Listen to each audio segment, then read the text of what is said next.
Hey guys, tonight we stroll into the utterly absurd, deeply decorative, and mildly fruit-scented world of Georgian aristocrats and their suspiciously spiky obsession, the pineapple. You're standing at the edge of a manicured lawn in the shadow of a grand country estate where porcelain teacups click gently and someone is probably named something like Lady Featherington Plum. But the real star of this genteel gathering isn't the guest of honor or the Duchess's new hat. No, it's a pineapple, on a pedestal, lit like a relic, and absolutely not for eating. Yes, you're about to spend the next little while in a world where pineapples were too expensive to eat, too sacred to touch, and too ripe to last, but were somehow worth small fortunes anyway.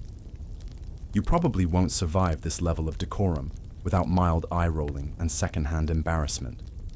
So, before you get comfortable, take a moment to like the video and subscribe, but only if you genuinely enjoy what I do here, and drop a comment with your location and local time. Are you listening in rainy London, sunny Sydney, or somewhere in between? Now, dim the lights, maybe turn on a fan for that soft background hum, and let's ease into tonight's journey together. You trudge up the gravel path of a stately manor, your shoes slightly dusty, and your attention snagged by the faint scent of roses and roasted meat. The garden party in full swing is every bit the spectacle you've heard about. Ruffled gowns, powdered wigs, tiny dogs in absurd ribbons. But the true spectacle, the thing drawing more stares than the Marquis of Somethingshire's diamond buttons, is a pineapple. One pineapple. It sits perched on an ornate silver platter on its own table under a velvet awning. Guards, yes, actual guards, stand nearby with the alertness of men trained to repel fruit theft. You sidle closer. It's a pineapple. Brown, spiky, slightly too ripe, and yet it might be the most expensive object at the party not made of gold. One woman clutches her pearls when a child reaches for it. Someone hisses, "Don't breathe near it." You try not to laugh, but in Georgian England, pineapples were the ultimate power flex. They were proof that you didn't just have money.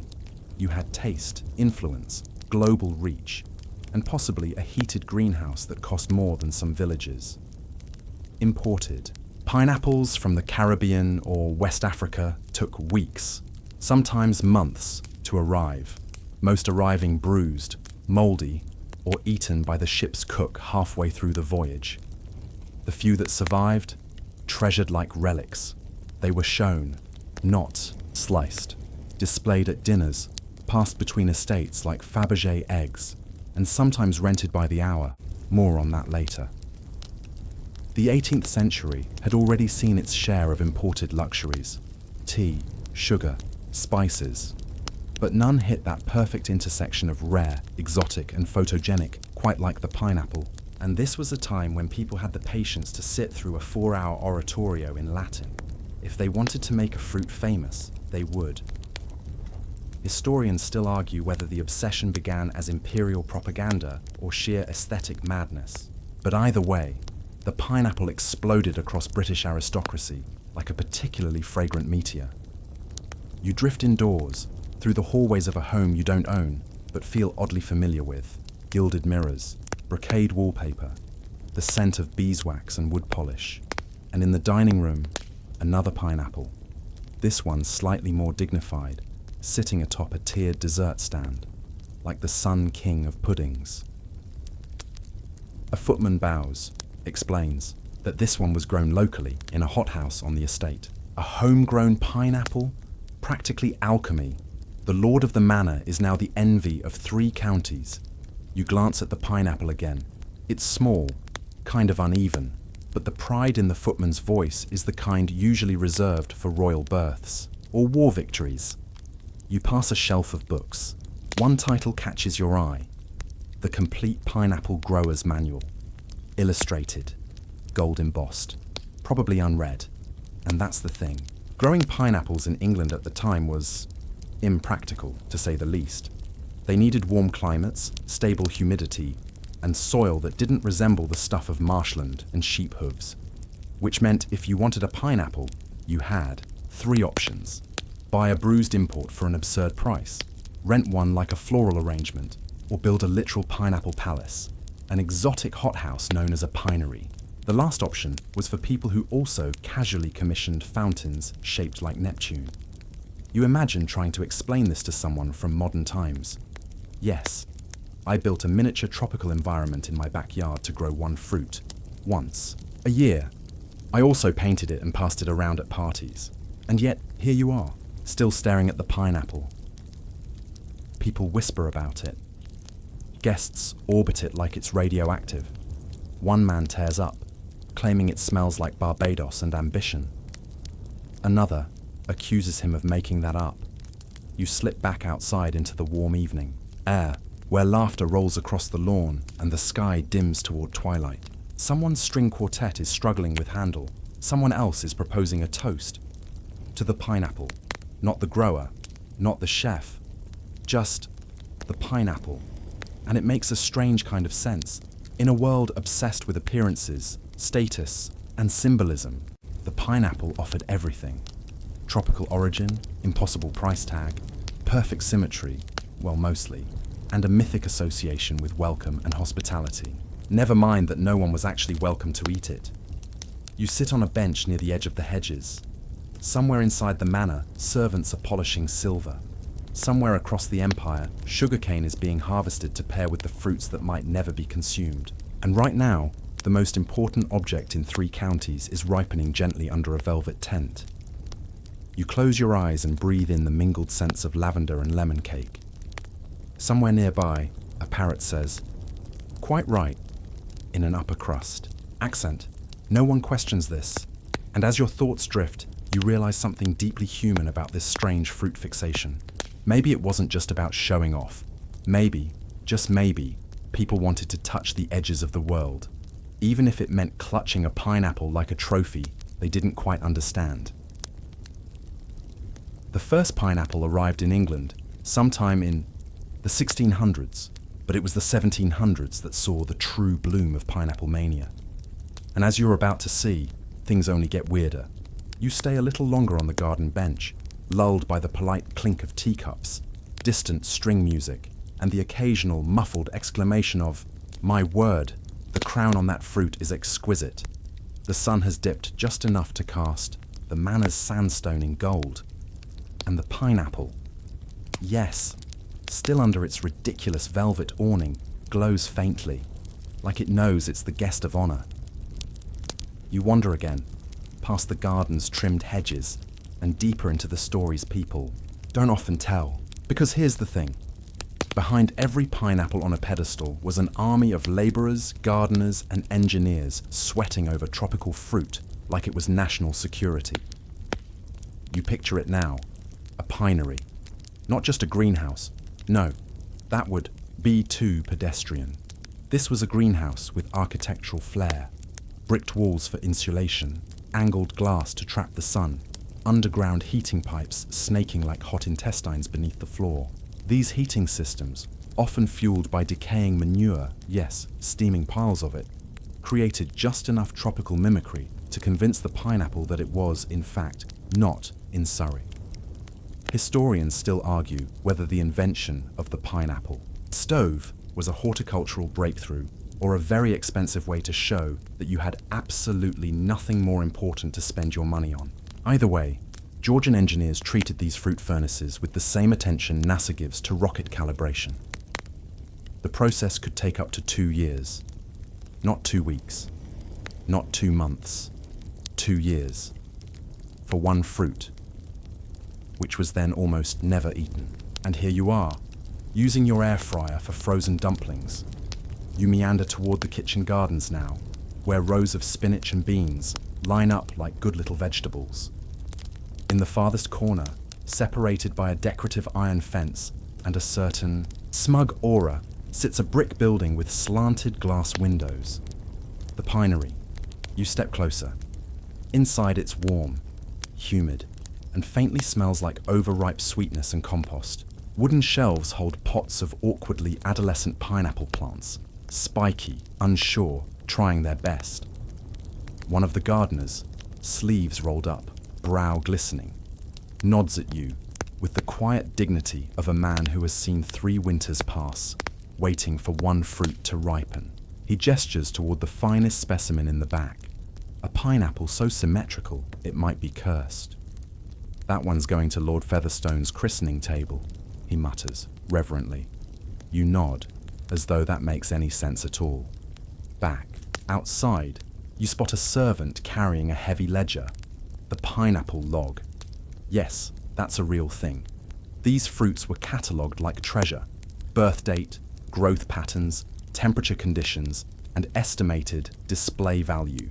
Because the first pineapple a manor grew was never eaten.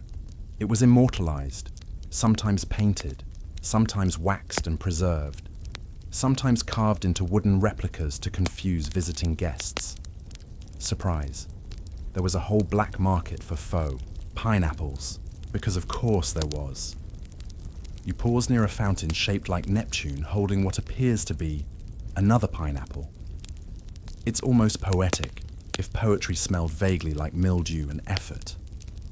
One of the more whispered about scandals involved a viscount who allegedly passed off a wax pineapple as a real one during a high society gathering. When the ruse was discovered, the outrage rippled through drawing rooms and duchesses, like someone had used margarine in a cake. You walk under an archway carved with more fruit motifs: grapes, pomegranates, and yes, a very smug-looking pineapple. In Georgian decorative arts, the pineapple became a shorthand for hospitality. It appeared on gateposts, wallpaper, napkin holders, and bed frames. Bed frames. Nothing says, "Welcome to your guest chamber," quite like a tropical fruit carved into your headboard. By the late 1700s, having a pineapple design on your home or cutlery wasn't just chic, it was almost mandatory, like having a live laugh. Love sign that required a full-time gardener and a heating bill the size of a duchy. You wander inside, through the billiard room, where a pair of aristocrats debate loudly over whether pineapples taste better once they've lived through poetry. No one seems quite sure what that means. You don't ask. Back then, owning a pineapple meant you had reached the zenith of refinement. Eating it? Unthinkable. That would be like tearing up a Picasso for wrapping paper. And yet, occasionally, it happened. Usually at the very end of its life cycle, when the pineapple had lost its luster, its perfume waning, its crown slightly askew. Then, and only then, might it be ceremonially cut. Thin slices for the host, the closest guests, and maybe a lucky footman if the stars aligned. One guest wrote in their journal about finally tasting pineapple at a summer banquet. A curious flavor, rather like sugared vinegar, hardly a rave review. But that didn't matter. The point wasn't taste, the point was status. There's a term in economics for this kind of thing, a Veblen good.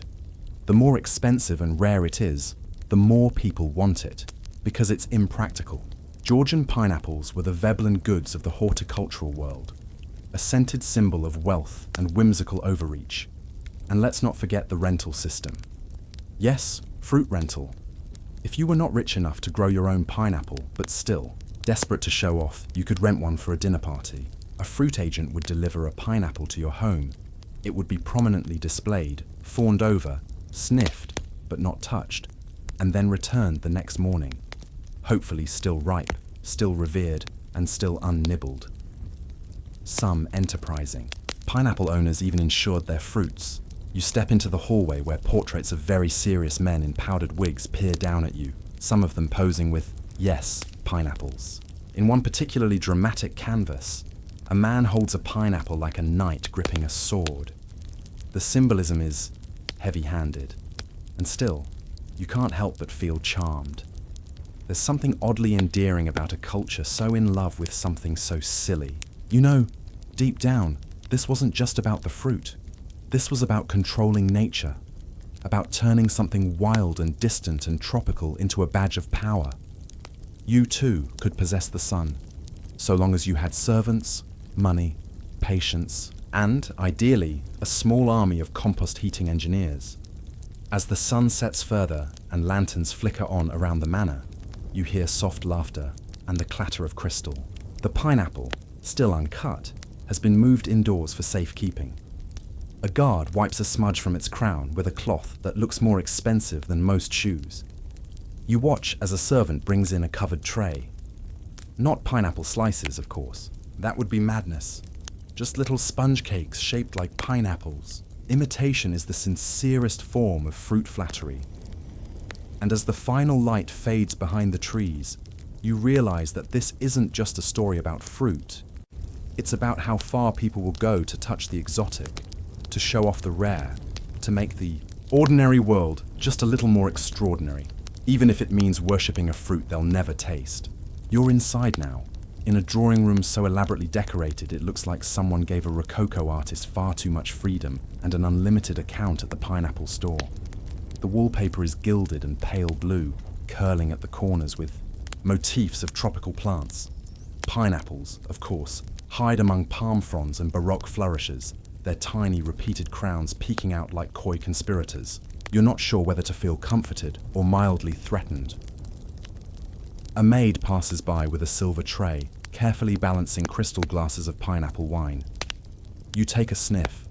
It's more syrupy than refined, like something a bored noble might pretend to enjoy while internally praying for brandy. Still, it's warm in your hand, and a little bit of heat runs down your throat with the first cautious sip. The obsession with pineapple didn't stop at mere fruit or display. It mutated into a full-on lifestyle. If you couldn't grow one, or afford to rent one, you could at least drink it, wear it, or dream about it. Pineapple motifs cropped up in embroidered gowns, waistcoat buttons, lace fans, and even the backs of chairs. There's a pineapple-shaped snuff box on the piano, resting beside a sheet of music titled Sonata for the Exotic Fruit. No, really, historians still argue whether these fads were driven more by trade propaganda or a deep-seated fascination with all things foreign. The East India Company, among others, capitalized on the pineapple's popularity, spreading illustrations and rumors of tropical abundance. Some even claim certain trade ships were named after pineapples, just to sweeten the association. You find yourself seated now, gently sinking into an overstuffed armchair next to a marble fireplace. Over the mantel, naturally, hangs a painting of a pineapple flanked by cherubs and clouds. One of the cherubs appears to be crying tears of jam. You blink slowly. You might be imagining that. Behind you, two gentlemen are arguing over pineapple cultivation versus foreign importation. It is simply vulgar to eat one not grown in your own soil, one insists, swirling his port. The other mutters something about Caribbean plantations. You listen in quietly, the word vulgar echoing in your mind. In Georgian England, the idea of growing a pineapple wasn't just agricultural, it was moral. Imported pineapples were for the newly rich. True refinement meant self-sufficiency. Fruit born of your own furnace-heated soil. Thank you very much. But here's the uncomfortable truth, and it rustles just beneath the damask. While aristocrats debated over fruit and fashion, thousands of enslaved workers in the Caribbean were the ones growing the pineapples they pretended to grow at home. Pineapples, like sugar, tea, and cotton, were stitched deeply into the colonial machine. And while historians still argue whether the British upper classes truly understood the extent of this labour, the reality was unavoidable. Some rare and rather grim records describe attempts to transplant enslaved gardening techniques to British estates, managers trying to replicate tropical methods without acknowledging the people behind them. A footnote here, a journal entry there. It's like the human cost of pineapples was pressed neatly between the pages of cookbooks and party menus. You wander now toward the estate's smaller dining room, where the pineapple influence has intensified. The chandelier resembles a pineapple, upside down. The soup tureen is shaped like a peeled one. The napkin rings, gold, delicate, are tiny crowns. The whole effect teeters between charming and cultish. And there's the pineapple cake. Not made of pineapple, of course. That would be far too literal. It's a pound cake, soaked in citrus and molded to look like a pineapple, topped with candied fruit arranged into the signature pattern. It sits in the center of the table, untouched. It may never be eaten. You suspect it's a decoy, much like that infamous wax pineapple we mentioned earlier. You imagine being the kitchen staff preparing these visual feasts day after day. One anonymous pastry chef once penned a note describing the painstaking process of carving pineapple patterns into marzipan, only to be scolded for overglazing. "The glaze, sir, has eclipsed the dignity of the fruit," his employer reportedly said. You wonder how many pineapples were used up before one was deemed good enough to present. How many failed? How many quietly eaten in back kitchens? Out of sight, out of scandal. The conversation nearby turns to pineapples in medicine. Yes, medicine. The Georgian era loved turning food into cures, and pineapples were no exception. Some apothecaries claimed they aided digestion, cleared the complexion, and even combated melancholia, though one journal snarkily noted that if you could afford pineapple, you probably didn't have melancholia in the first place. A footman steps through the door carrying a pineapple-shaped decanter. The stopper gleams like it's been polished by angels. Inside is pineapple shrub, a vinegar spirit infusion used as both a cordial and a cleaning tonic. You take a small sniff. It smells like a drunken fruit salad. You take another sip of your wine and think about the layers of obsession this fruit has accumulated: culinary, architectural, medical, symbolic. You're led into another sitting room, this one more intimate, candles flickering in reflective wall sconces shaped, yes, again, like pineapples. A journal rests on the table. You flip through its fragile pages, a housekeeper's notes, describing the care schedule for the household's lone pineapple. Day 1, rotate by 15 degrees. Day 2, mist with warm rainwater. Day 3, pray to whichever god oversees colonial produce. You laugh under your breath, lightly, sleepily.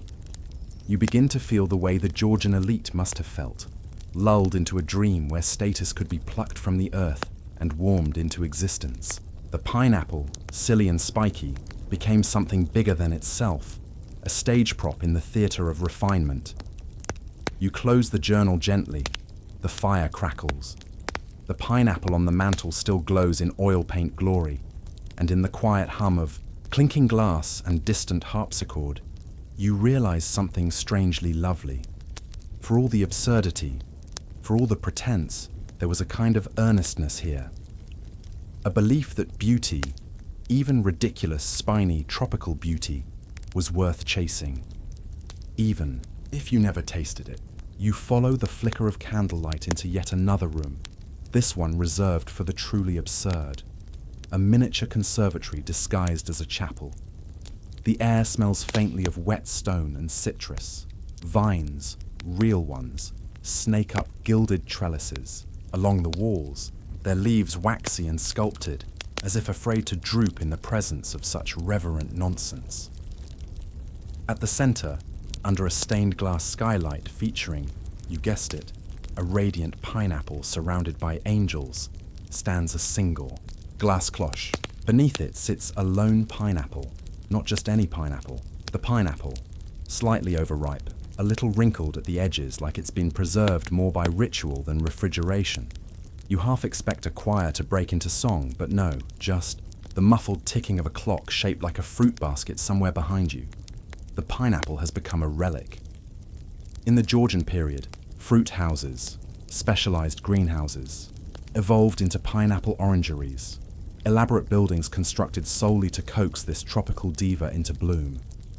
Some aristocrats reportedly spent the equivalent of tens of thousands of today's pounds just to achieve this singular horticultural miracle. Historians still argue whether these projects were truly about botany or just social theatre disguised as science. But the spectacle didn't end at harvest. Pineapples were paraded. Yes, carried in gloved hands from conservatory to salon, unveiled, like rare art, and sometimes even used in portraits. There's one surviving oil painting of a baronet holding a pineapple as though it were a divine scroll. He stares at the viewer with a look that says, "I've won. I've grown fruit." You blink again. Are you dreaming? You're in another hall now, tiled, echoing, with an air of smug moisture. A pineapple hothouse. It's night, but the ground still radiates heat from the underground stoves. Georgian hothouses were architectural overachievers using brick, flues and complex ventilation systems to trick pineapples into thinking they were back in the Caribbean. Some even used angled glass walls to mimic tropical sunrise angles. It worked, sometimes. Other times, the fruit grew stunted or bitter, which was quietly blamed on the gardener's moral failings. You know, obviously pineapples can detect character, flaws. You brush your fingers along the surface of a nearby bench. The stone is smooth, slightly warm. You imagine sitting here for hours, waiting for a fruit to decide it's worthy of your status. It's almost religious, really. A practice of fruit-based patience. Nearby, a ledger is open on a pedestal. Itemized costs, pineapple soil, coal delivery, glass panel replacement, and fruit rotation assistant. You nod, very official. You wonder how many people were employed per pineapple. Rumors from the time suggest it took a small team. A head gardener, 2 assistants, a fireboy for the stoves, and at least 1 noble to sigh dramatically if progress slowed. You reach another chamber, dark, wood-panelled. It smells like ink and ambition, a library. The books lining these walls are mostly treatises on fruit cultivation, but also travel logs from sailors who brought pineapple seeds back from Jamaica, Martinique, and Barbados. One such account describes the first time a pineapple was presented to a Georgian monarch. It was reportedly handed over with as much ceremony as the crown jewels. There's debate, of course. Historians still argue whether King Charles II really received a pineapple grown in Britain, or simply smiled politely at a tropical import. But that didn't stop the rumors, nor the wave of pineapple envy it ignited among the upper classes. You crack open a leather-bound journal. The ink is faded, but the words are clear. I write by pineapple light. You raise an eyebrow. Either that's poetic hyperbole, or someone attempted to turn a pineapple into a lantern. You wouldn't put it past them. It's late now. The windows show only darkness. But you're not cold. The pineapple hothouse keeps the air thick and balmy. You feel like a fruit yourself, slowly ripening in the heat of historical eccentricity. You move toward a narrow stairwell, upward. The steps creak. A door opens to what seems to be a gallery, a museum of pineapple paraphernalia, gilded forks, shaped like pineapple leaves, a wig stand with pineapple curls, even a commode, yes, a toilet, decorated in pineapple tiling. You stare at it for a long time, too long. You move on. Every item tells the same story. Someone, somewhere, decided this fruit was too wonderful, too strange, too not English to be ordinary, and so it became sacred. And sacred things get weird. You sit on a velvet bench beneath a tapestry. The scene woven into it shows a ship sailing toward England, its sails patterned with pineapples. On the deck stands a man, arm raised, holding the fruit aloft like a golden torch. A fringe detail catches your eye. 2 servants bowing in the corner, one holding a pineapple aloft on a satin pillow, the other dabbing sweat from their brow. You feel a flicker of discomfort. The pineapple's path from colonized soil to dinner party centerpiece was never a neutral one. Still, here you are, surrounded by artifacts of a bygone obsession, a fruit that once ruled over drawing rooms and garden parties, a symbol of elegance and something darker, harder to define, a symbol of reach, of want, of the need to pluck joy from elsewhere and claim it. You're getting sleepy now. The bench is softer than it looks. The air is heavy with history and just a little citrus. The kind of citrus that reminds you of summer, mornings, sticky jam fingers, and glass jars of something sweet left out on the windowsill. You hear a bell chime faintly in the hall below. Another pineapple, perhaps, has ripened, and everyone will come running. You descend the staircase slowly, as if your feet have grown heavier with each layer of pineapple lore you've peeled away. At the bottom, your steps lead you into a sunken salon with pale green wallpaper and delicate wooden paneling, decorated, of course, with pineapples, pineapple freezers, pineapple embroidered cushions. A pineapple-shaped clock ticks away beside a portrait of a noblewoman gazing wistfully at a fruit bowl. You wander toward the fireplace, above which hangs an oil painting so large and unnecessarily opulent that it takes up nearly the whole wall. The subject, a single pineapple on a silk-draped pedestal, dramatically lit from one side as though auditioning for a Baroque play. The caption reads, "Presented at the Duchess's Ball, 1772.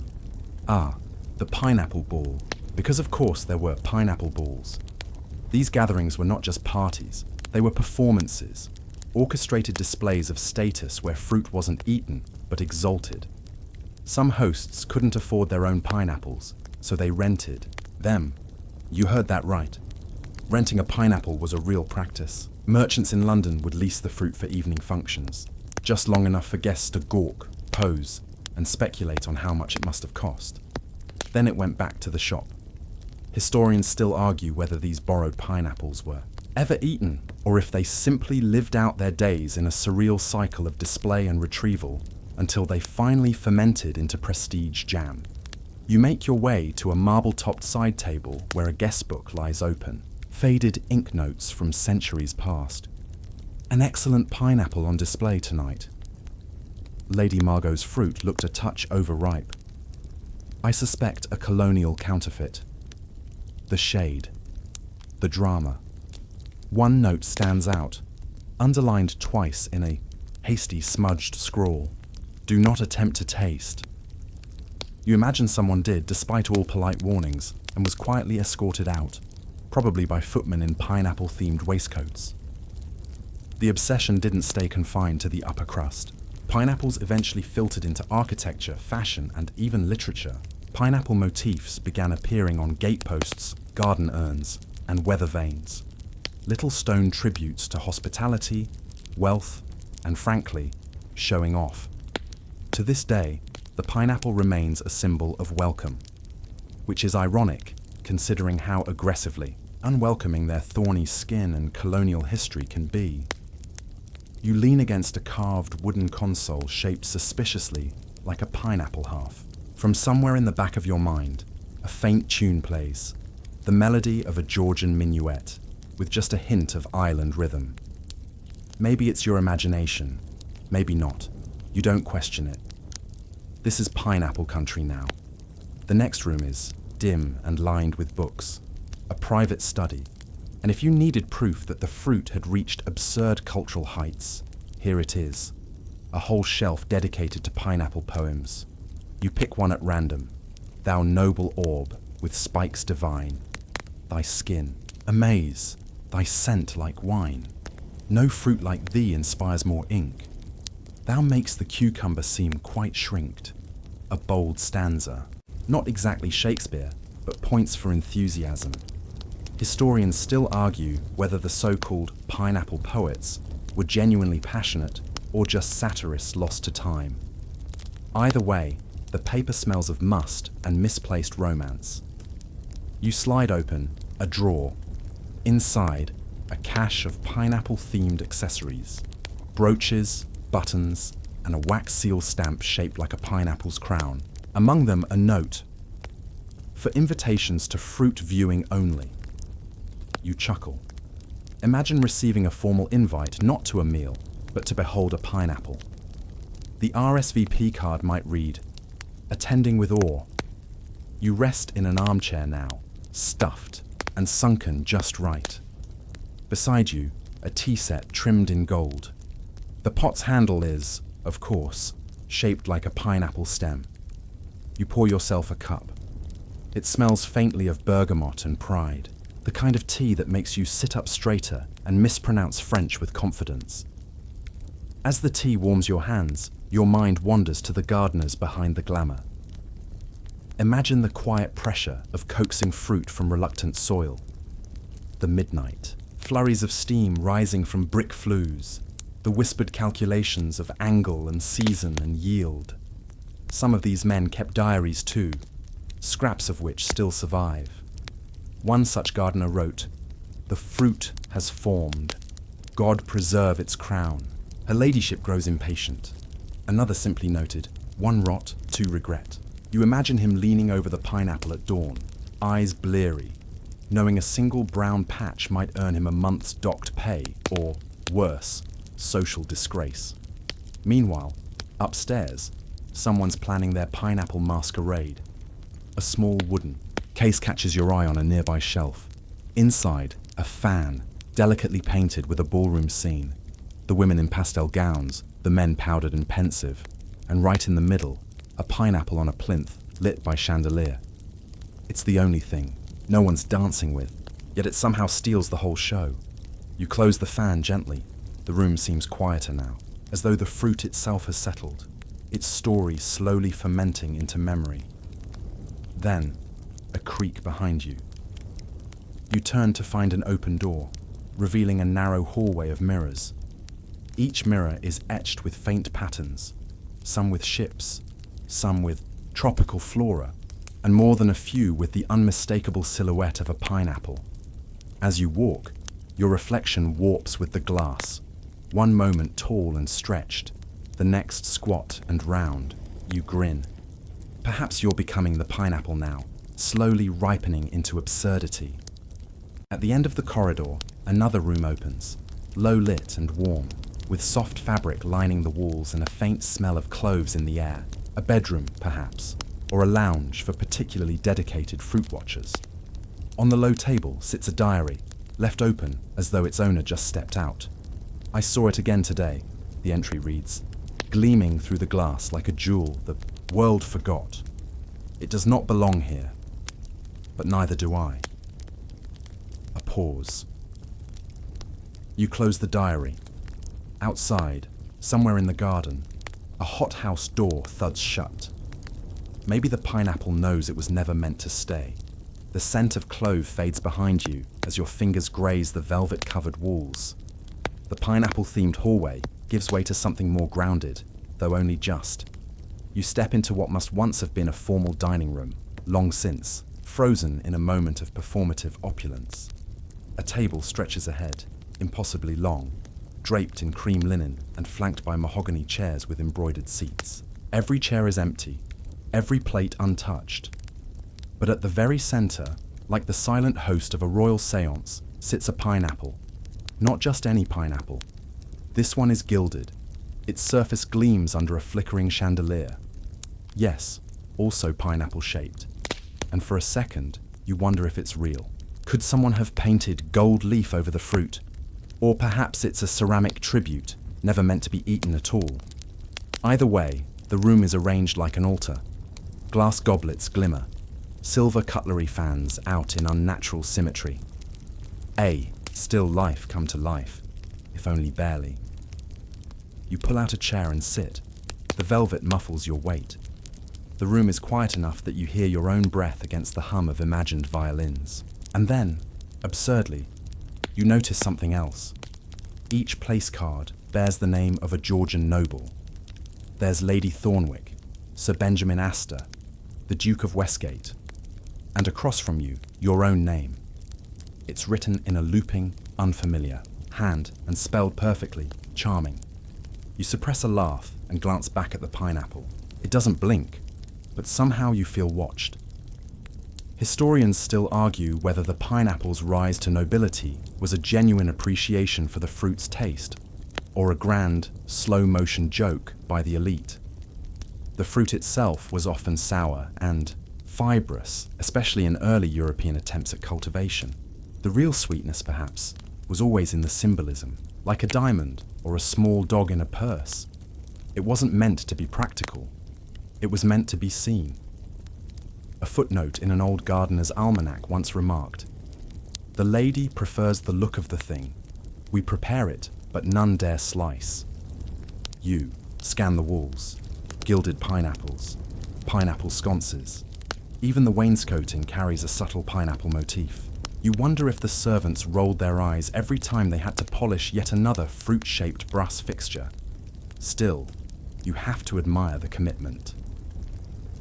A door creaks at the far end of the room, revealing what appears to be a kitchen, but not the kind where anyone really cooks.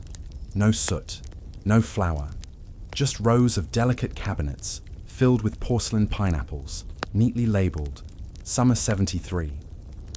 Austrian replica. Suspected fake. You chuckle. Pineapple fraud was, apparently, a problem. Quirky side fact.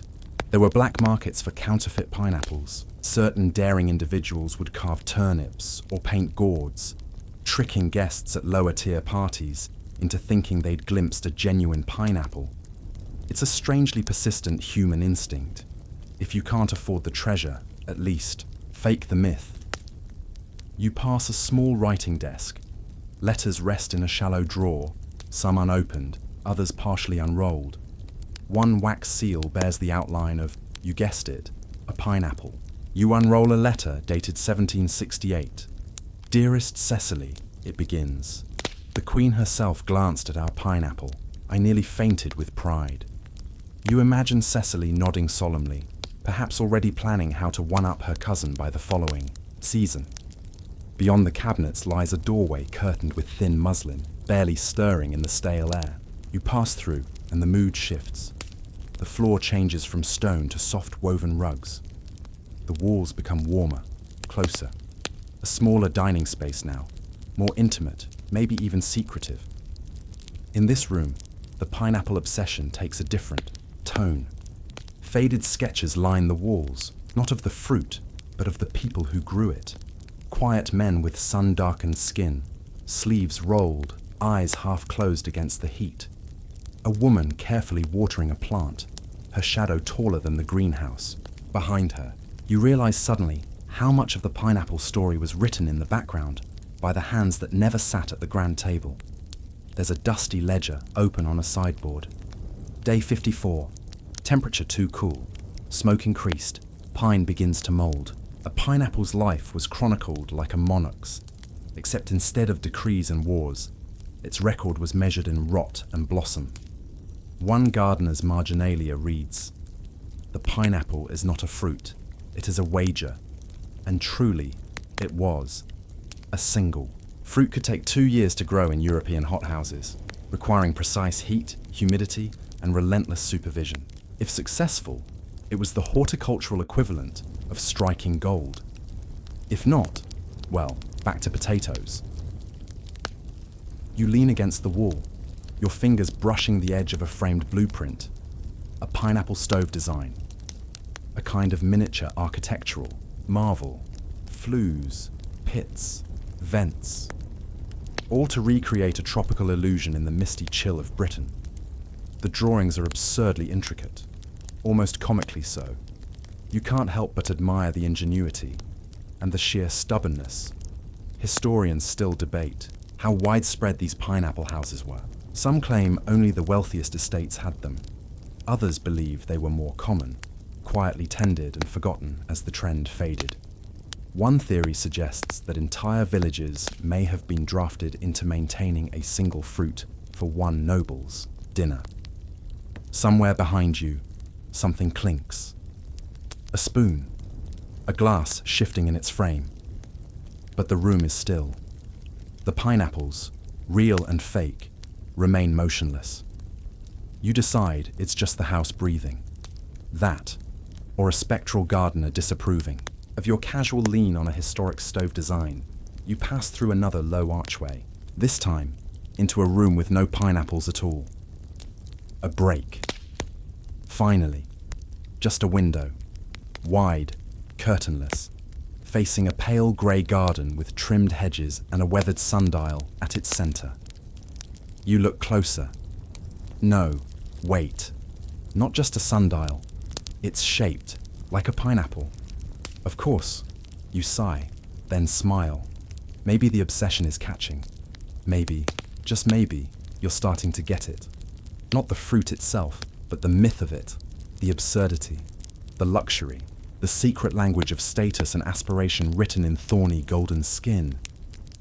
You press your hand to the glass, cool, still. And beyond the garden, far in the distance, a hint of steam curls into the air. Another hothouse, still burning, still trying. The glass beneath your fingertips grows warmer, as if the heat of those old hothouses still pulses from beneath the soil. You step back from the window, pulling your focus from the sundial shaped like a fruit that, let's be honest, has done far more posing than nourishing. Behind you, the door creaks again, and this time it leads not to grandeur, but intimacy. A hallway with portraits, yet none as you expect. There are no powdered wigs or royal brooches here. Instead, the faces are flushed, slightly askew in their frames, and all gazing longingly, not at you, not at heaven, but at pineapples. Yes, full-sized pineapples painted with the seriousness of saints. Some clutched in cradled arms like infants, others perched on pedestals, their skin lovingly detailed down to each thorned segment. In one particularly passionate piece, a gentleman appears to be whispering sweet nothings to the fruit, his eyes glassy with adoration. You squint. Is that drool? One thing becomes clear very quickly. Eating the pineapple was not the point. Displaying it? Absolutely. Showcasing it at the center of a table, under its own miniature chandelier, was a moment of personal triumph. But carving it, consuming it, that was considered gauche, wasteful even, unless the crowd was right. You find yourself entering a new room now, deeper in tone, dimly lit with candles flickering in glass domes. It's a dining chamber clearly designed for elite guests. The walls are dressed in deep plum silk, the carpet thick enough to muffle footsteps and perhaps small secrets. But what truly commands your attention is the long glass cloche in the center of the table. Beneath it, a pineapple. This one is real, browning slightly, softened by time and proximity to waxy candle heat. A faint tang clings to the air, sour and fermented, not unpleasant, but certainly past its prime. You imagine the scene. An aristocrat carefully unveiling the fruit to awed gasps, perhaps even announcing, with calculated humility, that it came from their own estate, grown locally, tended by staff instructed in the Caribbean method, whatever that meant in Yorkshire. Now here it sat, alone, uneaten. This was the fate of many a Georgian pineapple, revered, but left to rot quietly. In some cases, they were passed from one household to another, rented for special occasions, their aroma dulled, but their appearance still enough to impress the pineapple-starved masses. Historians still argue whether these rental fruits were real or replicated with wax or even papier-mâché. Some suggest a black market of well-preserved pineapples, stored in secret cellars and refreshed with lacquer. Others insist it was all bluff, a confidence game of social standing, where nobody dared ask if the pineapple was fresh for fear of seeming unsophisticated. You lean forward, pressing your nose gently against the glass cloche, hoping to catch a whiff of the past. There it is, a hint of citrus, faint and nostalgic, like an old summer memory that isn't yours. In the corner of the room, you spot a small writing desk. A guest book sits open. You read the entries. Lady Arabella, quite moved by the pineapple's fragrance, requested an ode composed. Viscount Redding attempted to touch the fruit. Denied. Baroness Croft wept openly. You blink, and then laugh, softly. Across the room, another cabinet. This one holds a stack of menus from old estate dinners. You lift one, brittle and yellowed. The calligraphy is elaborate. Tuesday's banquet, June 1772. Lobster in cream, partridge, and fig pie, turnip and oyster mash. Pineapple presented, not pineapple served. Not pineapple sliced, just presented. Like a guest of honor, invited for spectacle and dismissed before dessert. It's easy to forget now, but pineapples then were exotic, unpredictable, and comically expensive. A single fruit could cost the modern equivalent of $5,000. To eat one was a rare delight. To be offered one, a mark of esteem. But to own one and merely display it, that was the real flex. You glance around the candlelit room. It's easy to imagine a conversation overheard. Have you tried it, Lord Devonshire? No, but I've looked at it. Extensively. And your opinion? Texturally divine. A beat. Of course, I dare not taste it. Would ruin the ambiance, You chuckle again. And maybe cough. The pineapple's fermenting musk is a bit stronger now. You lift the glass cloche slightly for air and are immediately assaulted by the deep, overripe tang of tropical decay. It's oddly poetic. Even in death, the pineapple demands attention. Stepping back into the hall, you now notice the contrast. The rooms grow smaller, plainer, less performative. As if each step pulls you closer to the fringe of those who long to be in the pineapple's orbit, but couldn't afford the real thing. You spot a small alcove with a velvet curtain pulled aside. A narrow table. Upon it, a wooden pineapple, carved with exquisite care, painted, polished, utterly inedible. But in candlelight from the right angle, maybe, just maybe, it fooled a few guests. Quirky fact, some households hired artists to paint pineapples onto platters to simulate having one. Yes, literally painted fruit, on porcelain, then placed under soft lighting so the illusion held. And if a guest leaned too close, well, it was impolite to stare. You sit for a moment in the alcove, beneath a canopy of silk with embroidered leaves and curling tendrils. Pineapple vines, imagined as they never truly grew. The fruit doesn't climb, doesn't twist, but here it becomes mythic, part of a narrative sewn into the very walls. Historians often debate whether this entire era's pineapple obsession was more about the fruit or the fantasy. Was it a craving for tropical indulgence? A desire to tame the exotic? Or simply a delicious way to say, look how much I can waste? You rise again, feet now familiar with the feel of this peculiar Georgian dance. One part admiration, one part absurdity, all draped in elegance. You move toward a small stairwell that spirals down into shadows. At its base, you glimpse a flickering lamp, and on the wall beside it, the outline of a pineapple carved in stone. Even underground, it seems, the fruit holds court. The stone steps feel cool beneath your feet as you descend, curling deeper into the underbelly of the estate. Each footfall is muffled by age-old dust, the kind of dust that only settles in places people don't talk about, but quietly rely on. Down here, far from the banquets and ballrooms, you're walking into the fruit's darker chapters, the part no one painted portraits of. You reach a cellar, though it's unlike any wine vault or storage room you've seen. Shelves line the walls, but instead of bottles or barrels, there are padded wooden crates, each with velvet lining, delicate hinges, and small latches worn smooth with use. The room is fragrant, but not in a good way. It's the scent of old sweetness, wilted leaves, and regret. In other words, pineapples. Former pineapples. Some crates are open. One contains a shriveled, leathery husk that was once vibrant gold and green. Another still has a label tied to its handle. For Lady Withers, Thursday Eve, one night only. And it's here you begin to understand. This was the pineapple black market. Or, to be gentler, the rental rotation. Yes, aristocrats rented pineapples. You, take a deep breath, more symbolic than practical considering the air quality, and crouch to inspect one of the ledgers on a nearby table. The ink is faded, but legible. March 3rd, pineapple number 7 delivered to Lord Winthrop's supper, returned mildly bruised.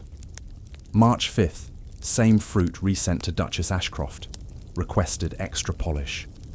March 7th, pineapple No. 7 beginning to smell. Retire or disguise, retire or disguise. That's the whole ethos in 5 words, isn't it? The pineapple didn't have to be edible, it had to be presentable. And that, you realize with both amusement and a twinge of pity, was enough to keep it circulating from mansion to mansion like a heavily perfumed ghost. Of course, the question now arises, what happened when someone got greedy? You slide open a drawer and uncover a few letters, each one more dramatic than the last. One from a footman confessing, with frankly impressive prose, that he had nibbled but a sliver of a guest's pineapple while preparing the table. He swears it was to ensure the fruit's safety, not self-indulgence. Another is addressed to a housekeeper, demanding to know why the centerpiece pineapple was distinctly smaller than when last seen at a rival's soiree. The handwriting gets increasingly large and underlined with every paragraph. But the real gem is tucked inside a folded linen napkin. A letter from a young scullery maid to her cousin. They think I don't see, but I do. Cook calves from beneath. A sliver here, a curl there. He swaps the base with marzipan, paints it with tea. I nearly laughed when the Duke said he could smell the Caribbean. You let out a low whistle. Pineapple fraud. Food forgery. This wasn't just presentation, it was performance. And beneath the ruffles and chandeliers, some people couldn't help but take a bite. Literally. Historians still argue whether these stories are exaggerated gossip or genuine scandal. Some insist these rentals were official, above-board arrangements, more like borrowing fine china than running a smuggling ring. Others believe there was an undercurrent of mischief. Pineapples swiped from one party and paraded at the next with a different ribbon, until someone finally cracked and snacked. You stand and walk deeper into the cellar. Another room, colder. This one's darker, lit only by a thin sliver of sunlight coming through a grate above. On a pedestal, beneath a bell jar, sits what can only be described as the Mona Lisa of pineapples. It's glorious, a bit faded, sure, but perfectly preserved. Every scale still textured, the crown upright and proud. A small brass plaque reads simply, "The last one." You wonder, was it really the final fruit to circulate? Or just the best ones someone had the heart to save? In another corner, you discover the opposite. A pile of discarded tops and skins, the detritus of excess. A graveyard for props that had finally crossed the line between charming and compost. Someone has labeled the heap, somewhat poetically, as remainders of an empire. You take a moment to imagine the kind of chaos one pineapple could cause, the stolen moments in dark kitchens, the quiet resentment among staff forbidden even a taste, the careful math involved in disguising a bite-sized gap with strategically placed garnish. And yes, the heists. There's a particularly worn folio resting on a barrel.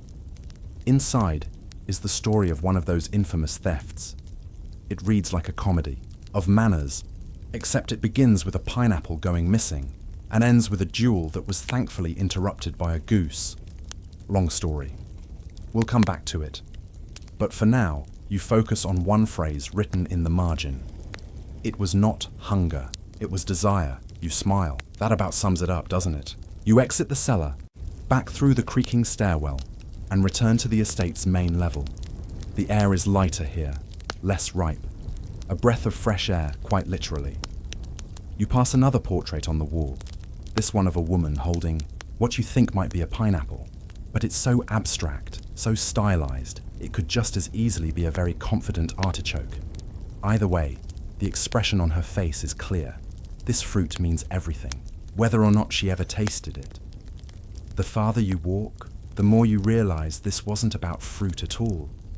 It was about having something others didn't, something they wanted, something you could place on a table and watch the room lean toward it like plants seeking sun. A pineapple wasn't just tropical produce, it was aspiration carved in rind.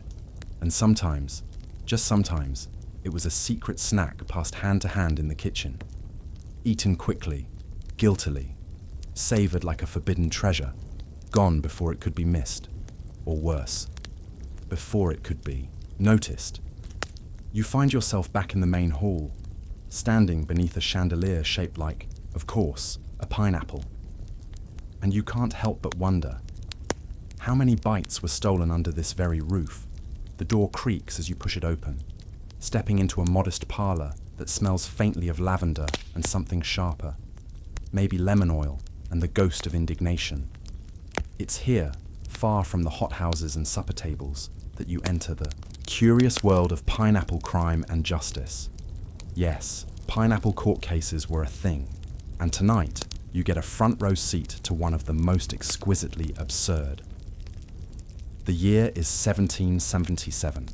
The defendant? A man named Elias Moore, footman to the Earl of Chartley. The crime? Theft and consumption of a pineapple slice intended for the Earl's table. The trial? Public. Petty. and wildly well attended. You ease into a high-backed chair, its cushions a bit too stiff to be welcoming, and listen as the testimonies unfold around you like the world's slowest soap opera. First comes the butler, all solemn dignity and thinly veiled glee. He describes finding the pineapple gravely wounded, a wedge gone, the edges not quite clean cut. It was a jagged bite, he proclaims, not the work of a carving knife. You try not to laugh. Elias, eyes downcast, swears it wasn't him. I merely carried the tray, he says. I did not look, I did not touch, I did not chew. But his shoes squeak, a bad sign, and the judge, a tired man who probably did not imagine presiding over a fruit-related misdemeanor, narrows his eyes. Then comes the cook. She sighs and says flatly, "Look, Your Honor, pineapples don't vanish, not unless it was sorcery, and I haven't seen a wizard since Candlemas." There's a ripple of laughter. Even the judge snorts. The evidence? A silver tray with an oddly sticky corner, a linen napkin with a faint golden smear, and, most damningly, a scrap of rind discovered beneath a sideboard near the servants' quarters, clearly gnawed.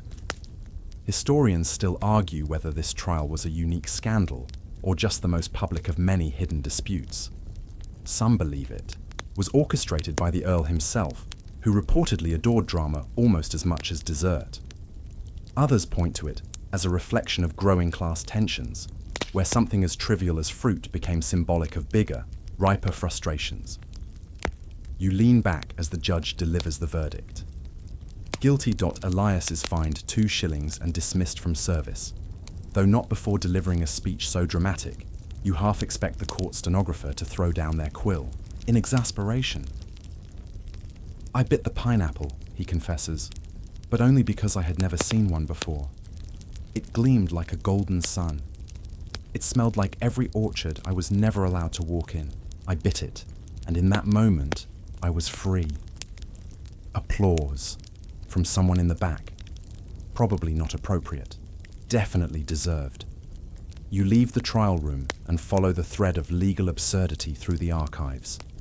There's a pamphlet titled "The Fruit Thief of Chartley, a Moral Tale in 5 Acts." Apparently someone turned the trial into a stage play. The illustrations show Elias with a halo, the pineapple on a pedestal, and the Earl looking like a moustache-twirling villain, even though he had no moustache. And that's when it hits you. This wasn't just about a fruit anymore. The pineapple had become a stand-in for everything the lower classes weren't allowed to touch. It was the velvet rope at a party you'd only ever serve at. The satin dress you could iron but never wear. It was a status symbol, yes, but it was also a reminder. A delicious, painfully fragrant reminder that not everything golden was within reach. You wander next into the estate's tiny library, the kind only used when someone wants to appear thoughtful at a gathering. There, between volumes on botany and etiquette, you spot an entire shelf dedicated to pineapple-related clippings, poetry, recipes, gossip columns, and, most bizarrely, a treatise titled "The Moral Decay of the Upper Crust, a Fruit-Fueled Crisis." 1. Pamphlet recounts a rumor that a pineapple was once locked in a glass case and escorted by footmen through Hyde Park just to impress a rival. Another describes a midnight duel sparked by accusations that a guest at a party had pressed their thumb into the fruit for unsanctioned sniffing. You can't decide which detail is more ridiculous.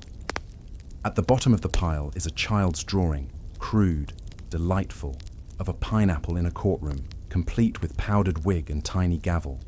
Beneath it, in shaky handwriting, "Guilty, too tasty." You smile. The next generation understood. You leave the library and stroll through the garden, where a stone plaque marks the site of the Great Fruit Incident of 1764. It's vague, possibly intentionally so. Local law suggests it involved a misplaced pineapple, a wrongly accused maid, and a guest who tripped over a hedgehog. No one agrees on the facts, but everyone agrees it was embarrassing. By now, you can almost hear the whispers of past parties, the clink of glasses raised near slightly, mushy pineapples. the polite sniffing to see if the centerpiece was fresh or just well spritzed, and beneath all that, the quiet rage of the ones who never got a slice. Remember that phrase you found in the cellar? It was not hunger, it was desire. That echoes here too, in the legal proceedings, in the rumors, in the ridiculous pageantry of it all. The pineapple became an object of projection, of class warfare disguised as fruit salad, a thing to own, to parade, to protect, even from your own staff. Historians still debate what the Elias trial meant. Was it a farce? A turning point? A whisper of revolution under a spiky rind? No one really knows. But you do know this. Somewhere in the middle of all that starch and powdered hair, one man bit into a pineapple and tasted everything he'd been denied. And, for that alone, he deserved a standing ovation. You stroll onward, the scent of lavender trailing behind. The pineapple court may be adjourned, but its legacy, still sticky, still golden, still utterly ridiculous in the most perfect way. The gravel crunches beneath your shoes now as you stroll away from the trial. Yes, the pineapple trial, and into something arguably stranger, the secret life of pineapple rentals. Yes, you heard that right. People rented pineapples. Let's back up a bit. You're in London, late 1700s. The city smells like horse dung, roasted chestnuts, and ambition. Everyone is jostling for status, elbowing each other with invitations, wardrobe changes, and eye-watering wigs. And if there's one thing people want more than political influence or a good inheritance, it's to be seen with a pineapple. But here's the rub. Pineapples are still wildly expensive. Like, you could feed a small village for a week expensive. Only the richest of the rich could afford to buy one. So what's a middle-tier social climber to do? Rent it. You turn down a side street and find yourself in front of a tidy, discreet little storefront. The awning says nothing about fruit, just Bramley's Curious and Delights. But inside, among the pressed gloves and imported ink pots, you find the prize, a pineapple. Sitting alone on a velvet cushion, as if it's posing for its portrait, a bored clerk in round spectacles doesn't even look up. 3 shillings for the evening, he says, as though this is the most normal sentence in the world. 5 if you want the matching tray. You examine the pineapple. It's beautiful, almost too beautiful. And you realize it's not fresh. This pineapple has made the rounds. It's been to parties. It's been fawned over. Someone probably spilled champagne on it last Tuesday. This fruit has seen things, and yet here it is again, ready for its next big soiree. Historians still argue whether pineapple rental shops were formally established businesses or just informal networks of savvy fruit owners. Some say it was more. Like pawning a designer handbag, you could loan out your pineapple, collect a fee, and reclaim it later for display. Others insist that shops like Bramley's were real, thriving institutions, until refrigeration ruined the magic. You pause in front of a mirror, one clearly meant for a noble's drawing room, and imagine yourself holding the pineapple. You raise it, just slightly. Not too obvious, not too desperate. You angle your elbow, a whisper of tropical mystique, and boom, you're suddenly 3 rungs higher on the social ladder. The pineapple became a ticket into polite society. Not just because it was rare, but because it signaled taste, refinement, worldliness. Never mind that no one really knew how to eat one properly. There's a whole debate about whether to slice it top down or carve out rings. What mattered was that you had one, however briefly, and everyone else saw you had it. You stepped through a curtain into another room. This one's darker, lined with paintings, portraits to be precise, all of them Georgian elites, with pineapples. There's Lady Araminta Bligh, known mostly for her dramatic fainting spells, and for once allegedly mistaking a pineapple for a hedgehog. She cradles the fruit like it's her firstborn. Next to her, Lord Percival something or other. His name's been scratched out. Scandal, perhaps. Leans on a stone balustrade with a pineapple resting at his feet like a loyal dog. Symbolic? Probably. Absurd. Definitely. You move down the row, and each portrait tells a similar story. These weren't fruit. They were props. Status signaling accessories. If today's influencers use designer handbags and curated vacations, the Georgians had pineapples and weren't subtle about it. One particularly smug-looking gentleman even had a pineapple worked into his family crest, right next to a lion and a vaguely confused-looking mermaid. That, you decide, is dedication. You drift toward the back of the gallery, where a small placard reads, "The last rented pineapple." Inside a glass dome is, well, it's hard to say. It was a pineapple once. Now it looks like a deflated pine cone dipped in varnish and forgotten by time. But there's something touching about it. You imagine the many hands that held it, the candlelit rooms it adorned, the envy it provoked. This little fruit lived a life. You wander onward, finding yourself in a garden, one of those overly manicured English types, where even the hedges look like they're judging you. A marble fountain trickles somewhere behind you. The air is cool and carries the scent of mint, moss, and legacy. It was in gardens like this that many Georgians would proudly display their pineapples, not just for parties, but as permanent, gilded fixtures. Ceramic pineapples, stone pineapples, pineapples on top of gates, pineapples on weather vanes. One enterprising earl even had pineapple-shaped topiaries. People started calling his garden the Prickle Patch, not to his face, of course. And somewhere along the way, the pineapple slipped from being a fruit to being a metaphor, a visual shorthand for "I've arrived," not through birthright, but through savvy, through sheer, glistening spectacle. Historians still debate whether the pineapple's reign was driven more by aesthetics or economy. Was it about the look, or about the money it represented? Probably both. But you know one thing for sure. There is something deeply human about wanting to be admired for something as silly, as fleeting, as holding a tropical fruit in cold, cloudy London. You sit now on a stone bench, the world soft around the edges. Somewhere in the distance, a party is beginning. Candles being lit, champagne corks popping, a rented pineapple being carefully wiped with lemon oil to revive its shine. You close your eyes, and for a moment, you imagine the scent of that pineapple. Sweet, sharp, a bit overripe, and feel yourself transported. Not to the tropics, no, but to a world where image mattered more than taste, and a fruit could make or break a reputation. And somewhere deep inside, you know, if you had lived back then, you too might have rented one, just once, to see what it felt like. You stay seated on that chilly stone bench, the scent of earth and old topiary grounding you in the present. But your mind drifts, like a silk ribbon caught in the wind, into the next phase of pineapple obsession.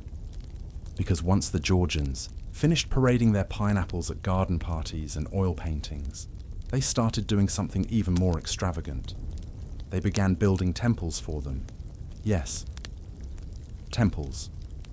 Now, temple might sound a tad dramatic, but you're walking now through the misty grounds of one of these real pineapple-shaped architectural tributes. And it's not a metaphor. There's an actual giant stone pineapple perched atop a stately rotunda in Scotland, looking as if a tropical fruit just happened to land from orbit onto a Georgian estate. It's called the Dunmore pineapple, which sounds like a cocktail, but is in fact one of the most bewildering bits of architecture you'll ever see. Built in the 1760s by John Murray, the 4th Earl of Dunmore, it's nestled into a walled garden like someone tried to hide a practical joke in classical symmetry. You stroll toward it, noticing how carefully crafted the stonework is. The pineapple itself, sitting like a crown atop the pavilion, is carved so meticulously that it almost seems ripe. You half expect it to release a citrusy fragrance if the wind hits it just right. Why a pineapple? Well, no one knows for certain. Historians still argue whether Lord Dunmore erected it purely for fashion, as a flex of wealth and cosmopolitan flair, or as an in-joke for those in the know. Maybe he was just a fan of tropical whimsy. Maybe he missed the colonies, or wanted to remind visitors he'd once been governor of Virginia. where pineapples, you'll recall, were symbols of hospitality, or maybe he just liked the look. Georgian Britain had a particular fondness for architectural follies, structures built not for function, but for beauty, curiosity, or, let's be honest, showing off. And when you're an earl with land, time, and more money than restraint, why not crown your greenhouse with a fruit? You run your fingers across the warm stone. The grooves are smooth now, worn by centuries of weather and wonder. You can't help but smile, because it's hard not to love the idea that someone once took a fruit so seriously they turned it into sculpture. And Lord Dunmore wasn't alone. Pineapples were showing up everywhere, on wrought iron gates, carved into bedposts, balancing delicately on mantelpieces. Georgian architects and designers treated the fruit as a kind of visual spice, adding just the right flair to draw the eye and whisper, "Yes, I have tasted the tropics." In Bath, you recall seeing pineapple finials topping lampposts. In Brighton, one hotel boasted pineapple sconces that flickered dramatically in candlelight. There were even rumours of pineapple-shaped pocket watches, though scholars still debate whether those were real or just 18th century marketing hyperbole. But you suspect the real allure wasn't about pineapples themselves. It was about distance, about escape. Pineapples came from somewhere else, distant, humid, exotic. And in a Britain still chained to grey skies and muddy roads, the pineapple stood like a promise that somewhere, out beyond the horizon, was a world dripping with sunlight and sugar. You wander around the Dunmore pineapple now, peeking through narrow windows into the rooms below. There's not much inside, just echoes and faint drafts. But you can picture the gatherings that might have happened here. Perhaps Lord Dunmore hosted quiet dinners under the fruit-shaped crown, or simply stood outside with a glass of sherry, admiring his own eccentricity. One quirky tidbit you'll love.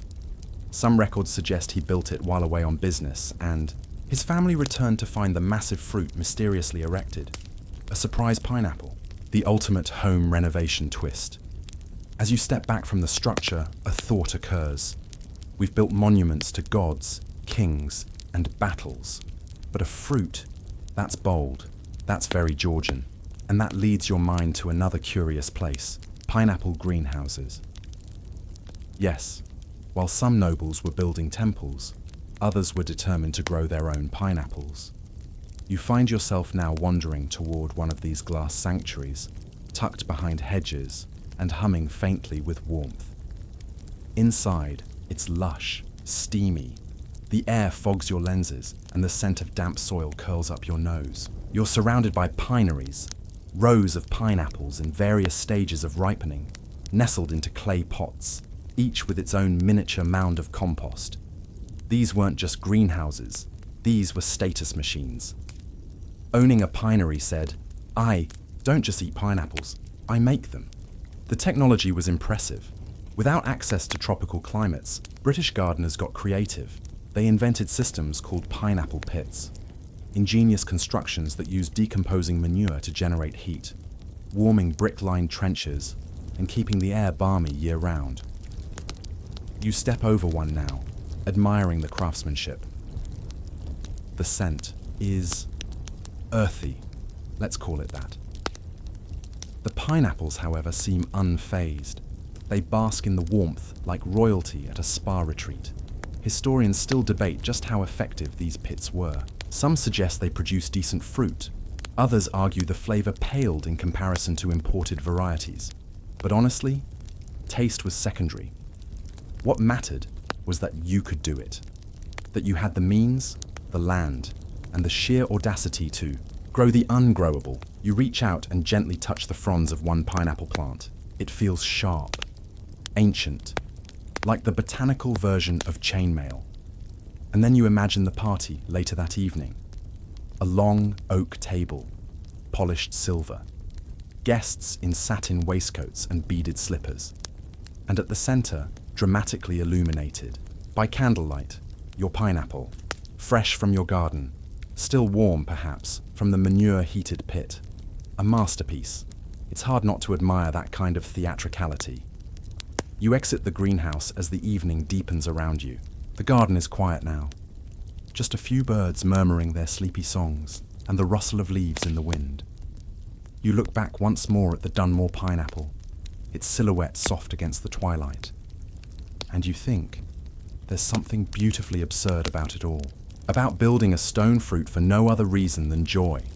About devoting energy, money, and artistry to something that ultimately gets eaten or rots. And yet, isn't that the point? To savor, to display, to declare loudly and with pride. I made this. I loved this. I grew this ridiculous thing. You take a breath. The air is cool again. The earth, damp and solid beneath your shoes. And somewhere, far in the distance, the memory of a pineapple flickers like a candle behind. Glass. You wander now down a cobbled path that winds gently away from the greenhouse, and with every step, something shifts in the air. It's subtler now, quieter. Like the party's over, the last candles flickered out, and the servants are collecting, silverware in the dim. Because as all things must, the golden age of the pineapple began to rot, metaphorically and occasionally, quite literally. You find yourself in a stately home, not as pristine as the last few. The velvet's faded, the paint peels slightly at the windowsill, and the butler looks vaguely disillusioned. There's a pineapple on the sideboard, but it's not dazzling anymore. It's slumped. Its crown droops. You gently sniff it. Yep, definitely seen better days. This was happening across the country. The pineapple craze, once the darling of Georgian grandeur, started to lose its glitter. Imports had increased. Pineapples were still pricey, but no longer rare unicorns of the dinner table. Ships from the Caribbean were arriving faster, more often, and with bigger yields. By the early 1800s, more people could afford them. And once something is affordable, well, it stops being exclusive. You peek into the kitchen. The cook is slicing pineapple like it's just another fruit. Cubes for tarts, rounds for glazing ham, chunks tossed casually into punch bowls. You feel a tiny pang for the days when a pineapple received more applause than a violin solo. Some households kept up the performance, of course. There were still pineapple dinner parties, still pineapple topiary contests. But the magic was thinner, like someone had tried to stretch one pineapple over too many parties. You follow the trail of decline to the markets. London's Covent Garden, once the glittering stage for pineapple sightings, now displays them in plain crates, sold by the dozen. The vendors still shout, but there's no reverence, just commerce. And here's where things take a turn from humorous to slightly tragic. See, when pineapples were no longer symbols of exclusivity, they became symbols of trying too hard. And once that switch flipped, everything changed. Historians still argue over the tipping point. Some say it was the first time a pineapple was served at a merchant's wedding. Others blame the rise of middle-class furniture adorned with cheap pineapple carvings. Whatever the cause, the fruit that once whispered power now shouted, "Wanna be." You pass a small parlour where a genteel family poses for a portrait. They've placed a pineapple on the table, but the artist looks unamused. You glance at his sketch. It's detailed, lovely, but the pineapple is smaller, shrunken, almost petty. It seems to say, "We're trying, okay?" Pineapple fatigue set in, even fashion turned. Dresses once embroidered with golden fronds gave way to more restrained motifs. Hosts who once boasted of homegrown pineapples started serving strawberries, less showy, more approachable. The pineapple, once aspirational, now risked becoming a punchline. You hear laughter from a drawing. Room and peek in to find a group of ladies playing a game involving fruit charades. Someone mimes a pineapple by holding a feathered hat upside down. The room erupts with giggles. The pineapple has become a joke, not a scandalous one, just tired. And yet, like all symbols, the pineapple didn't vanish. It evolved. You notice it lingering in small, stubborn places. A pineapple-shaped sugar jar in a cottage kitchen. A door knocker carved with spiraled leaves.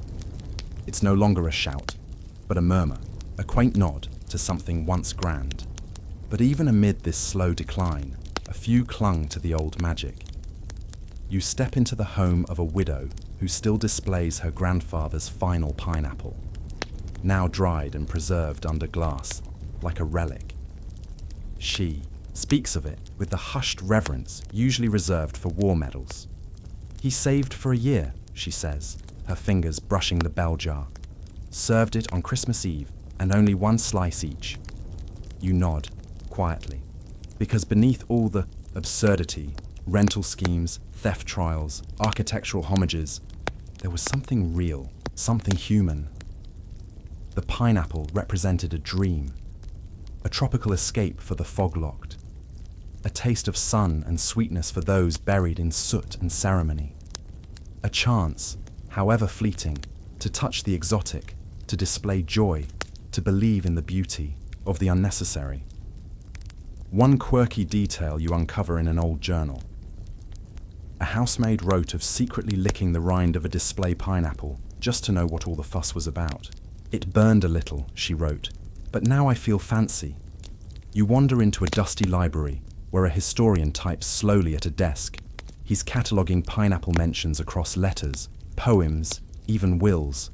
Some Georgians, it turns out, bequeathed their pineapples to loved ones, half as joke, half as legacy. To my dearest nephew, one reads, I leave my glass pineapple and the hope he'll make better fashion choices. You chuckle. The decline wasn't sharp. It was a gentle rolling downhill. Pineapples remained in homes, but they were no longer revered. Just admired, occasionally dusted, mostly ignored, and yet they never quite disappeared. You pass a bakery where pineapple pastries sit behind the glass. No fanfare, just sweet, flaky treats with a hint of tropical flair. A child presses his nose to the window, entranced. You smile, the spark still flickers. Historians still debate why this fruit held such a grip on the Georgian imagination. Was it the shape, the rarity, the taste, oddly acidic and awkward to eat? Maybe it was all of it, or maybe it was just the right fruit, at the right time, strange, bold, and easy to sculpt. You leave the street and head back to the estate, the night air soft and lemon-scented. The stars above look like pineapples too, in a way.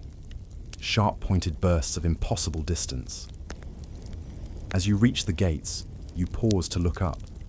There, at the peak of a wrought-iron arch, sits a single pineapple finial, weather-worn, regal, still standing, a fruit no longer chased, but never forgotten. The breeze shifts as you step deeper into the estate grounds, the path gently bending toward a half-forgotten garden where pineapples once reigned. Not real ones, of course, stone replicas, dozens of them, perched atop pillars, tucked into hedges, standing like stoic guards at the edges of walkways. You walk among them now, their weathered crowns catching moonlight like rusted halos. This is where the symbolic afterlife of the pineapple began to bloom, quietly, elegantly, in stone. Because while the fruit itself fell from grace, the shape of it, oh, that endured. Georgian aristocrats, ever resistant to change, simply transferred their obsession from the edible to the architectural. Pineapples sprouted atop gateposts, became finials for staircases, knobs for bedposts, and flourishes for fountains. If it could hold a pineapple, it probably did. You find a crumbling gazebo whose roof, upon closer inspection, is made entirely of overlapping carved pineapple leaves. It's both beautiful and slightly absurd, like a tropical crown dropped in the middle of an English drizzle. One mainstream fact stands out. In the 18th century, the pineapple became the motif of hospitality. It wasn't just a sign of wealth anymore. It said, "Welcome, I have taste, and I probably own too many cushions." Inns adopted the shape on signs, door knockers, even plates. Guests were expected to feel honoured, or at least politely impressed. But there's a fringe theory you stumble upon while exploring an abandoned guest house nearby. that some landlords used pineapple decor not to welcome guests, but to intimidate rivals. One letter reads, "Hung 2 stone fruit above the hearth. Let." So Barton wonder if he can match that. Pineapple warfare. Tasteless in more ways than one.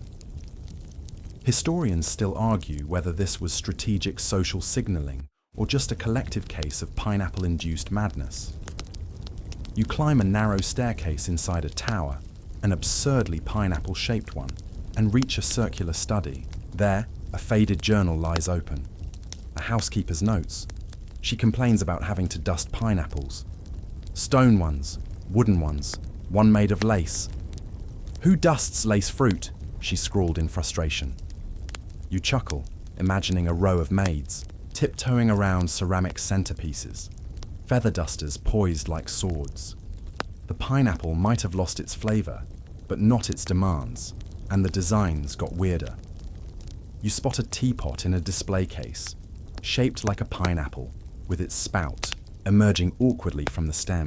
There's a sugar bowl shaped like a pineapple slice, even a clock tick-tocking from inside a fruit shell. You walk past a music room where a harpsichord is carved with pineapple filigree so detailed it practically hums in tropical breeze. The instrument's owner, long gone, had named it the Juiced Muse. Original?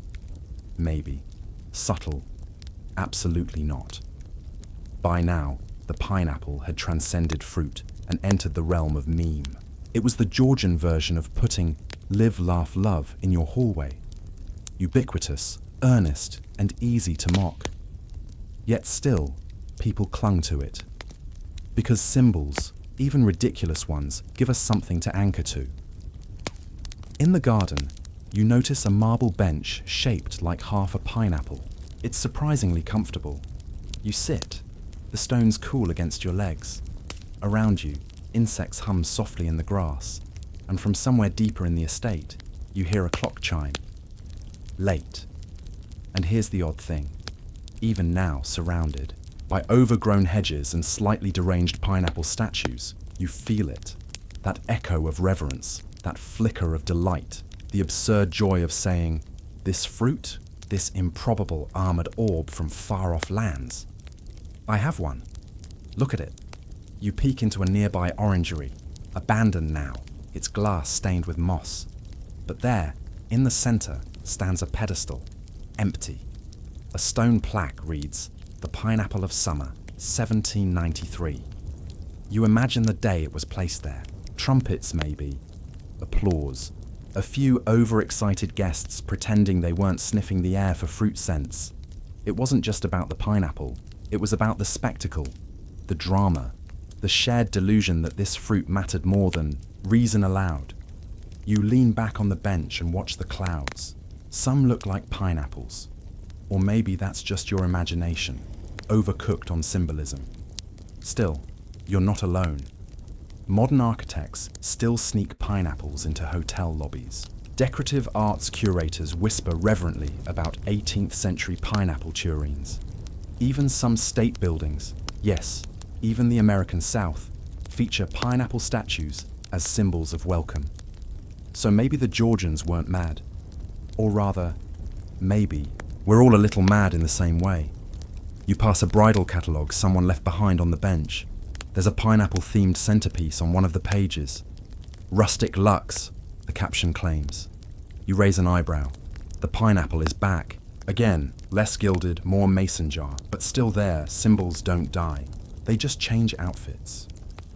And as you walk through the last archway, carved entirely from intertwined pineapple vines, okay, probably just inspired by them, but still, you think about what this fruit really represented. Not just wealth, not just welcome, but yearning. That soft, golden ache for something far away. Something sweet. Something you probably don't need, but desperately want anyway. You glance over your shoulder one last time. The pineapple statue stands still. Quiet. Watching, and maybe, just maybe, smiling. Your feet crunch lightly on the gravel as you leave the shadow of the pineapple statues and wander toward what used to be the estate's kitchen gardens. the air shifts again, no longer thick with stone fruit nostalgia, but with the loamy breath of tilled soil, wet leaves, and distant herbs that somehow survived centuries of neglect. Sage, thyme, and over there, a stubborn rosemary bush clinging to its corner like it still has dinner guests to impress. This is where pineapples were once more than just trophies.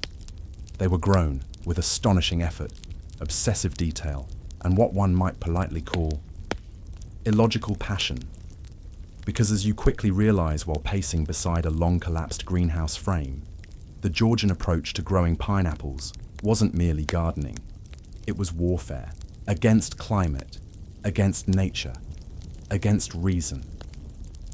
You picture it now, the pineries, those odd little brick structures low to the ground, windows small and steamy, dozens of them scattered across noble estates, each one housing a single golden prize. They weren't greenhouses exactly, they were more like fruit bunkers. Sunlight was precious, but warmth even more so, and Georgian gardeners deployed everything from manure-heated trenches to coal-powered flues to keep their pineapples toasty. One mainstream historical fact stands out. The British climate never wanted to grow pineapples, not once. And yet, for over a century, British aristocrats refused to take the hint. Which brings you to the fringe tidbit of the night.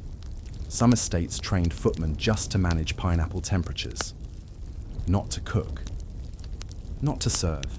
Just to monitor fruit comfort. The pineapple had a staff. You can almost hear the lecture. If the greenhouse dips below 24 degrees Celsius, Jenkins, the Duke's mood will plummet with it. Historians still argue whether these men were horticultural pioneers, or just very expensive babysitters for uncooperative plants. A cracked ledger near the tool shed reveals a weekly heating budget: 7 talents for coal, 2 down for straw, farmed talents for emergency fruit massages. Okay, that last one's probably a joke, hopefully. You duck inside the remains of a lean-to where a wheelbarrow has fossilized in rust, its wooden handles chewed by time. This is where the pineapple dreams were built, shovelful by shovelful. It's oddly moving. All this labor, all this mud, all for one fruit that might not even ripen before a ball or banquet. And yet they persisted. The pineapple wasn't just a food, it was a deadline, a challenge, a promise that if you worked hard enough and spent extravagantly enough, you could force nature to obey your social calendar. You wander toward the outer garden wall, where vines have started reclaiming the bricks. There, almost hidden beneath ivy, you see one of the heating flues. Tiny, narrow, but connected to a whole underground network of tunnels, like a secret spy route, but for warm air and agricultural vanity. Inside one pinery, you spot a half-burned note tacked to a beam. The handwriting is looped and dramatic. Pineapple 3 refuses to sweeten. Consult the priest. Whether that was a gardener's nickname for the estate botanist or an actual clergyman brought in for divine ripening. Intervention, well, who's to say? Outside, a lopsided sundial leans in the grass. It's shaped like, yes, you guessed it, a pineapple.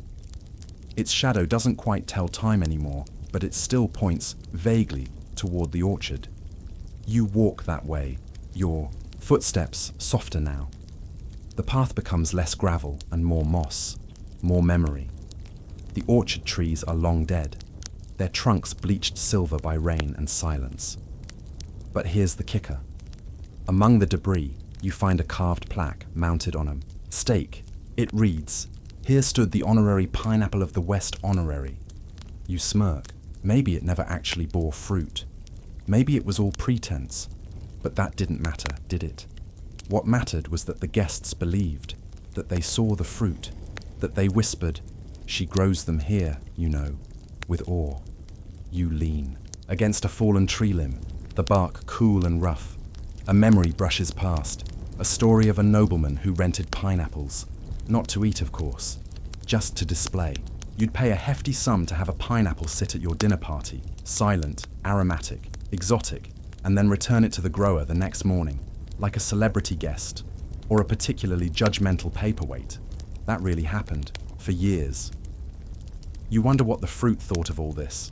Probably something along the lines of, I came from the tropics, I'm 90% water, and you want to keep me in a glass cage for 2 months while strangers compliment my skin texture. You sit on the edge of a stone planter and close your eyes. For a moment. The sounds of the old garden, ghostly footsteps, the crackle of coal, the sigh of wet leaves start to rise again in your imagination. Somewhere, a gardener mutters about condensation. Somewhere else, a baroness complains her pineapple is too golden, and now the neighbours will suspect it's painted. And somewhere, maybe right where you're sitting, a tired worker takes a break, wiping sweat from his brow and muttering, "It's just a fruit." But it wasn't. Not really. It was proof of control, of conquest, of the deeply human need to make the impossible slightly more probable, if only with enough glass, coal, and collective delusion. As you stand and stretch, the night around you deepens. The estate sleeps, its pineapple ghosts tucked in there, stone shells, waiting for dawn. But you're not done yet. One more stretch of garden still calls. One more piece of this surreal, fruity saga. Toward the banquet hall, where the pineapples, if they survived the pinery trials, would meet their ultimate fate. Not in hunger, but in admiration, and maybe applause. Section 15, you step lightly now. Less out of reverence, more because the hallway's been polished into something resembling a skating rink. At the end, waits the ballroom. Or is it the dining hall? Hard to tell in this house. There's enough gilded moulding and velvet-draped window panes to suggest any number of ceremonial purposes. But tonight, in your mind's soft haze, it is the place where pineapples came to die. Not violently, of course, with great dignity, reverence, maybe a little fanfare and a string quartet, because this was the final act in the long, strange theatre of pineapple obsession, the dinner party.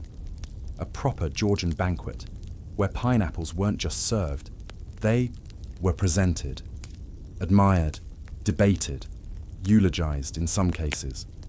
The table stretches out before you like a carpet of linen, candles flickering in mirrored sconces, silver cutlery glinting, crystal glasses, waiting, and at the center, always the center, stands the pineapple. It's not sliced, not yet. For several long minutes, it simply stands, like a golden idol raised from a sunken temple, except this one was grown underground with warm manure and constant fretting. You take a seat among imaginary guests. They lean in with subtle glances. Someone whispers about the size. Another murmurs about symmetry. You catch a sly comment. Imported, no doubt. The crown's too sharp. Hers always droop at the tips. Scandal. When the host stands to offer thanks for the meal, he thanks the gardener by name, twice, and then, at last, the slicing begins. One clean cut. The room hushes, because this is the moment the pineapple's worth must prove itself, not just in fragrance, though the room now smells like caramel citrus and summer dreams, but in taste. Everyone leans forward as the first sliver is offered, forks poised like quills, mouths politely expectant. And what happens next? It's a mystery. Diaries from the era offer conflicting reviews. Some guests write of sweetness beyond compare, of juice that trickled like honey, rich and bright, of texture both crisp and melting. Others describe fibrous disappointment, a sharp, almost astringent sting. Tasted of firewood and sin, one letter remarked. Hard to know if that was a compliment. Historians still argue whether Georgian pineapples were genuinely delicious or just looked the part. Selective breeding was still early, ripening unpredictable. Many fruits likely peaked in appearance long before flavor. But no one dared admit disappointment. Not in public. Not when the host had spent a year coaxing this fruit into existence. So guests smiled, murmured praise, and sipped wine to disguise the mouthful. You glance down the table and spot a pineapple not being eaten. It's wax, Maybe everyone knows. Maybe no one does. But they're pretending just the same, because at this point, the pineapple's power is purely symbolic, like a crown jewel you wouldn't dare bite. One quirky detail from a cook's notebook. If the real pineapple started to turn, visibly soft or worse, smelly, it was quietly replaced mid-banquet with a decorative twin, like swapping out a monarch who had the flu. You rise and drift toward the end of the room, where portraits hang like silent observers. In one, a lady holds a pineapple in one hand and a fan in the other. You imagine her voice. Yes, it's real. No, you mayn't touch it. In another, a gentleman gestures dramatically toward his fruit, as though inviting applause. You half expect to hear clapping from the shadows, and then, quiet. The meal is over. The guests have gone. The pineapple, half eaten, or not at all, remains, a centerpiece no longer needed, a symbol temporarily set aside, but it lingers, not just in the room, but in memory, in tradition, in symbolism.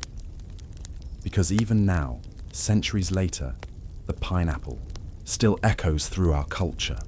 You find it carved on the doors of southern mansions, glazed onto welcome signs, embossed into napkin rings and hotel stationery.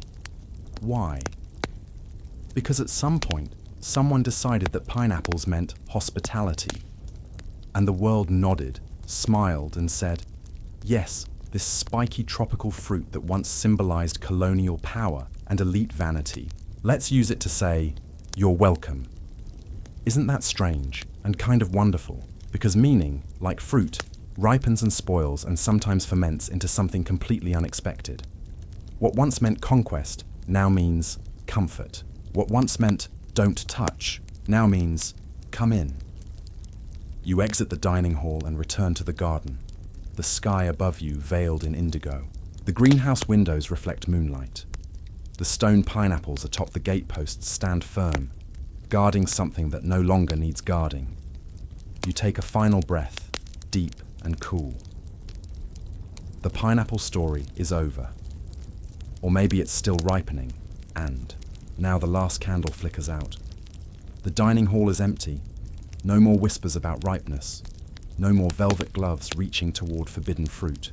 Just the hush of linen settling, the creak of a floorboard, the faint scent of sugar lingering where something extraordinary once stood. You step back from it all, slowly, gently, as if placing the story itself under a glass dome, preserving it like those old wax pineapples tucked away in forgotten cabinets. You've walked through greenhouses and dinner parties, stolen glances and scholarly debates. You followed a fruit through the strangest social climb imaginable, from foreign oddity to dinner table deity to wallpaper pattern. Your breath begins to slow, your limbs soften, and with every quiet second, the absurdity of it all melts into something oddly soothing.